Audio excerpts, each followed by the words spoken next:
Aqui tia Anastácia interrompeu a narrativa para dizer: para mim, esse menino estava empulhando Dona Wendy. Estou velha e só vi fada nas histórias. Calha a boca, berrou Emília. Você só entende de cebolas e alhos e vinagres e toicinhos. Está claro que não poderia nunca ter visto uma fada, porque elas não aparecem para gente preta. Eu, se fosse Peter Pan, enganava o Wendy dizendo que uma fada morre sempre que vê uma negra beiçuda. Mais respeito com os velhos, Emília, advertiu Dona Benta. Não quero que trate Anastácia desse modo. Todos aqui sabem que ela é preta só por fora. Bom, se você já ligou o nome das personagens, você já sabe que eu vou falar aqui hoje sobre Monteiro Lobato. Mais especificamente sobre o racismo de Monteiro Lobato. E antes de começar aqui falar sobre esses pontos, eu gostaria de pedir para você, se puder, se inscreva aqui no meu canal. Se gostou do vídeo, dá um like, não esqueça de dar um like. Compartilha o vídeo e comente aqui, dê sua opinião sobre esses assuntos que aqui eu estou tratando. Vamos aos pontos agora. Na última semana, a bisneta de Monteiro Lobato, ela entrou com uma ação para fazer a reedição de algumas histórias de Monteiro Lobato, para que se mude essas citações, ou tirem, né, essas citações racistas das histórias dos livros de Monteiro Lobato. Lembrando que são histórias infantis, ou seja, crianças têm acesso a esses conteúdos. E aí, juntamente com isso, quando ela entrou com essa ação, o presidente da Fundação Palmares, Sérgio Camargo, ele foi lá e na sede se manifestou dizendo que é crime uma coisa dessa, que, bom, enfim, repudiando isso que a bisneta do Monteiro Lobato está querendo fazer. Ao mesmo tempo, também junto com ele, repudiando essa ação da bisneta de Monteiro Lobato, o secretário Mário Frias, da Cultura, também se manifestou.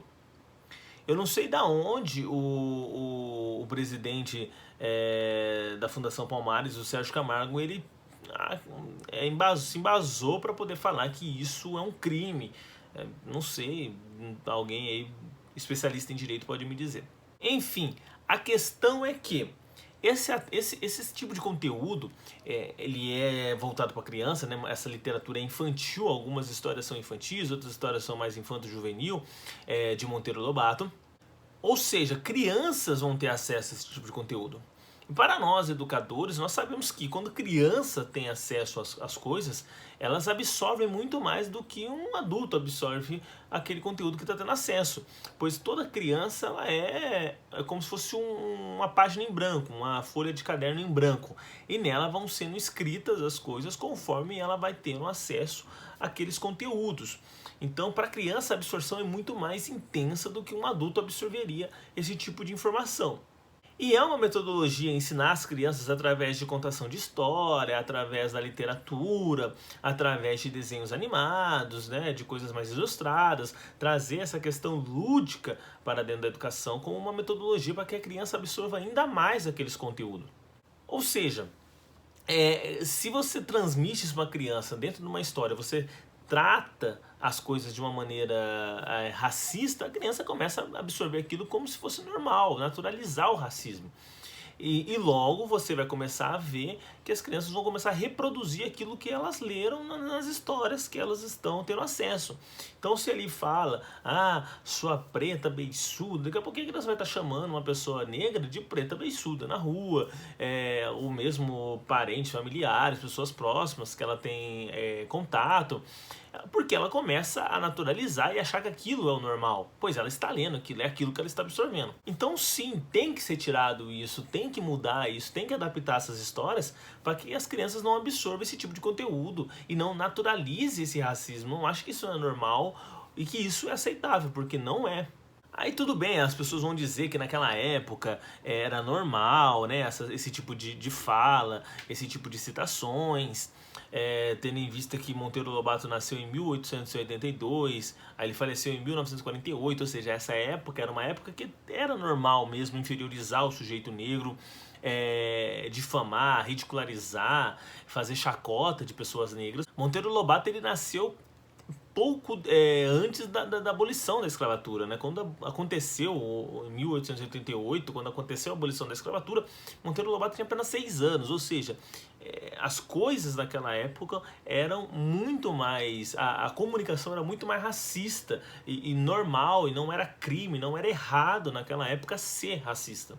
Hoje, por mais que seja crime, por mais que seja proibido, por mais que é condenável atitudes e ações racistas, também é falado, também as pessoas reproduzem o racismo, mesmo hoje sendo crime. Só que para além das histórias infantis, Monteiro Lobato era uma pessoa extremamente racista até por fora, até para mesmo daquela época em que ele viveu. Ele estava num patamar acima, ele não estava só dentro do senso comum do racismo, que é inferiorizar o sujeito negro, que é fazer chacota, fazer piada, essa questão da segregação. Ele tinha uma questão nele ali que era quase de desumanizar, de quase tornar não humano a pessoa negra. E por que eu cheguei nessa conclusão, por que eu penso assim, o porquê que eu acho que ele estava nesse patamar? E aí eu vou falar para vocês, eu vou até, para quem puder, ler esse livro aqui de Monteiro Lobato, O Presidente Negro. Essa edição aqui é da editora Princípios, que ela é acho que é de 2019, se eu não me engano, essa edição. Eu li faz alguns meses esse livro, tá? A primeira vez que foi publicado isso foi em 1926. Lobato ele tenta publicar esse livro aqui lá nos Estados Unidos, com o título na época a princípio, né, esse livro ele foi escrito com um título de O Choque das Raças. E aí ele tenta publicar isso lá nos Estados Unidos e não consegue. Não sei qual foi exatamente os pontos que impediram, mas é basicamente porque o livro trazia alguns conteúdos racistas e de questões eugenistas, e isso não era bem visto. E aí não foi possível, ele foi barrado, a publicação dele foi barrada lá nos Estados Unidos. E aí ele manda uma carta, o Monteiro Lobato manda uma carta para um amigo dele lá dos Estados Unidos, dizendo mais ou menos assim, agora não vou lembrar exatamente as aspas, mas tipo assim, eu deveria ter tentado publicar esse livro na época em que os negros podiam ser massacrados nesse país. Mais ou menos assim, ou seja, olha o nível do racismo do sujeito. Então, declarando claramente o seu racismo e que o sujeito negro, olha pra você ver, ele deveria ter publicado o livro na época que os negros poderiam ser massacrados naquele país, ou não sei se era massacrados ou perseguidos, a palavra exatamente que ele usa, mas é nesse tom mesmo, assim, é bem forte mesmo o jeito que ele trata isso. Ou seja, deixando a entender que se fosse uma outra época, ele poderia ter publicado porque a questão racista lá pouco importa. Agora que provavelmente os negros estavam em um movimento diferente lá no país, naquele país, nos Estados Unidos, ele já não conseguiria mais publicar lá. Mas aqui no Brasil ele conseguiu publicar e foi publicado a primeira vez em 1926. Vamos lá, por que esse livro é o que mais chama atenção para mim, é o que mais chama atenção e mais revela o quão racista Monteiro Lobato era. Além do racismo, ele traz aqui outros 2 aspectos, então ele traz 3 aspectos que assim, bem repugnantes, mas os outros 2 aspectos, além do racismo que ele traz, o machismo. Ele é bem machista também, e nesse livro ele mostra bem esse lado machista, e ele também é complexo de vira-lata, ele tem um complexo de vira-lata, cara. Ele resume a América aos Estados Unidos. Então isso é uma das principais características do complexo vira-lata, é você achar que a América ela é os Estados Unidos. Geograficamente não é, historicamente não é, ela não faz sentido isso, a não ser afirmar que você tem um complexo de vira-lata. Aí outra coisa que chama atenção também, o nome dos personagens, mesmo aqui no Brasil, são nomes estadunidenses. São nomes que não é comum pra gente. Mesmo as pessoas estando aqui no Brasil, as personagens, tipo o doutor lá que chama Benson, a filha do doutor é Miss Jane, a protagonista da história, o Ayrton, Ayrton se escreve do jeito que se escreve lá nos Estados Unidos. Ou seja, são nomes estadunidenses, mesmo as personagens sendo brasileiras, estando no Rio de Janeiro as personagens. Vamos lá, a história ela começa assim, ela começa com... Já na primeira página do livro, eu vou até ler para vocês, só para vocês verem o que tem dentro desse livro. É uma fala de um diálogo aqui, um trechinho de um diálogo de uma personagem, né, de um rapaz que está aqui num diálogo com o protagonista da história, né, com o Ayrton. É rápida essa fala, mas bem no começo do livro. Então tá até na primeira página, tá aqui, ó.